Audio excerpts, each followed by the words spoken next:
Тэр шинэ хоршоо хөдөлгөөн дээр 133.9 тэрбум төгрөг тавьсан юм байна. Одоо энэ ловроо зогсоох болоогүй өдөөж юм аа. Та нар өөрсдөө мэдж байгаа шүү дээ. Өнгөрсөн жил сонгуулийн өмнө шинэ хоршоо гэдэг үлгэр зохиогоод шинэ ловроо зогсоогоод ажиллах хүчний 4-ний 1 нь хөдөө аж ахуйн салбарт ажилддаг. Түүний хөдөө аж ахуй ялангуяа малчтын саллыг авах гэж нэг ловрол гаргасан шүү дээ. 5 их найдын хөтөлбөр гээд. Одоо эн чинь 1 их найд хүрлээ.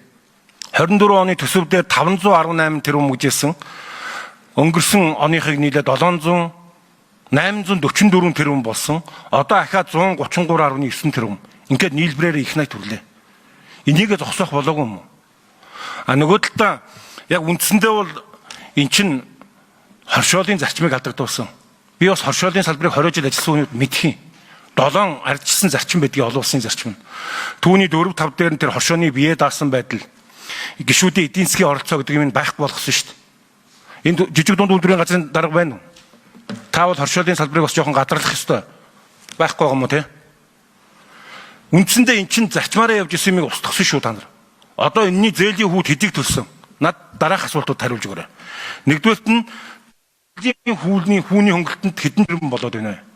Хоёрдугаарт нь шинэ хоршоо хөтөлбөрийн хүрээнд шатхууны зардал өчнөө олон Улаанбаатар хотод байсан 200, 400, 570 бүх машин түрээсэнд яваад болсон өдрийн 200 мянгаар. Үүний томилтын зардалд хэд болсон юм? Мөн энэ банкны шатхууны зардал. Миний ойлгосноор 5 тэрбум төгрөг шатхууны зардалтанд зарцуулсан гэсэн сонгуулийн өмнө. Бүх 5 талд 4 талыг өдрийн 200 мянгаар түрээсэнд явуулсан гэсэн. Энэ мэдээллүүдийг надад өгч.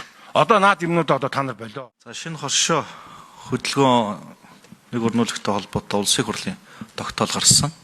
Улсын хурлын тогтоолоор хэрэгжүүлэх үйл ажиллагаа за энэ үндсэн хөтөлбөрийг баталсан. Тэгээд энэхүү арга хэмжээг хэрэгжүүлж л одоо салбарын яам ажиллаж байгаа. Өнгөрсөн хугацаанд нийтдээ нэг 844.5 тэрбум төгрөгийн зээлийг 24,938 зээлдэгчдэд олгосон. За энэ зээлд өнгөрсөн одоо 24-25 онд нийтдээ нэг 115.8 тэрбум төгрөгийн хүүгийн хөнгөлтийг өгсөн.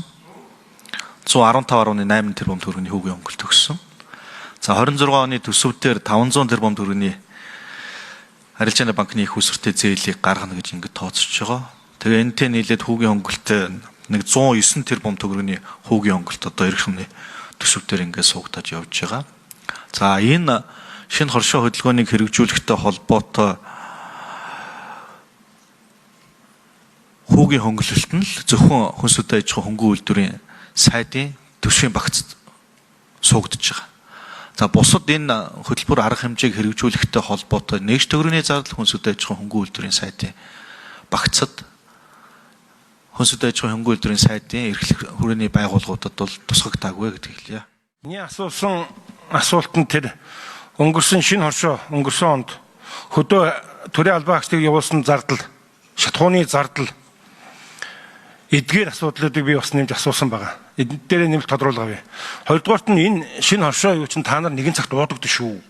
Их найд нүүрсний цонцгол гэдэг шиг тэр улс төрийн шийдвэр нь гарсан байна уу? Сонгуулийн үед гарсан байна уу?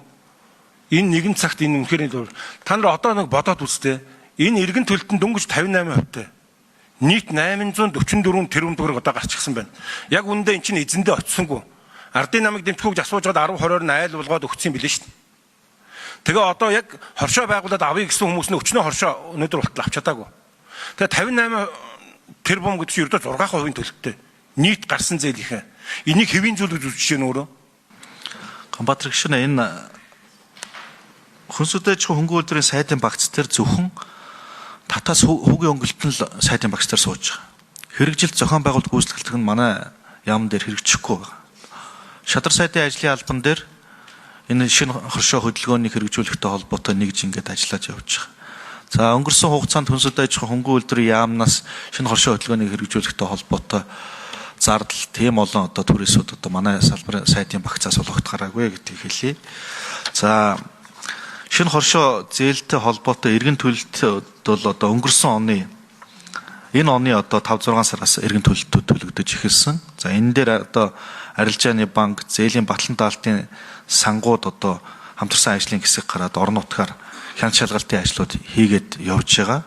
Тэгээ энэ дүнгээр аль биесны одоо иргэн төлөлтийн дүнгууд гарна. Шадар сайдын ахлах зөвлөх Батбан байна.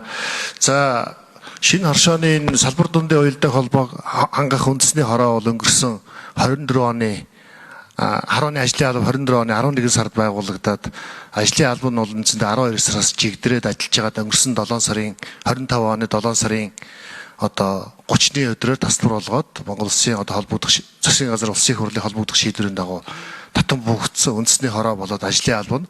За энэ хугацаанд 24 оны 11 сард ингээд байгуулагдсан учраас улсын төсөв батлагдсан хойно байгуулагдсан. Тийм учраас энэ хорооны ажлын албаны 15 хүний бүрэл цалин одоо бусад үйл ажиллагааны зардлыг бол гүйцэтгэлээр нь Монгол Улсын одоо засгийн газрын нөөц хөрөнгөөс гаргахаар шийдвэрлсэн 2.4 тэрбум төгрөг тусгай тогтоол гаргаж шийдвэрлэж өгсөн. За энэ тогтоолоос бол 900 орчим сая төгрөг зарцуулсан байгаа энэ ажлын алба.